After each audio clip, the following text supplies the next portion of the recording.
संविधान का ये अपमान डॉक्टर बाबासाहेब आंबेडकर यांच्याबद्दल केंद्रीय मंत्री अमित शाह यांनी जे वक्तव्य केलं त्या वक्तव्याविरोधात सोलापुरात प्रणिती शिंदे यांनी आक्रमक भूमिका घेतल्याचं पाहायला मिळालं।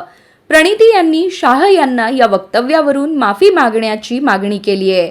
तसंच शाह यांनी राजीनामा द्यावा अशी मागणी केली आहे। संविधान का ये अपमान नहीं सहेगा हिंदुस्तान बाबा साहब का ये अपमान नहीं सहेगा हिंदुस्तान जय जय जय जय जय भीम जय भीम जय बोलो जय भीम बोलो डॉक्टर बाबासाहेब आंबेडकरांचा विजय असो डॉक्टर बाबासाहेब आंबेडकरांचा विजय असो जय जय जय जय जय भीम जय भीम जय भीम जय जय जय जय जय भीम जय भीम जय भीम जय जय जय जय जय भीम जय भीम जय भीम।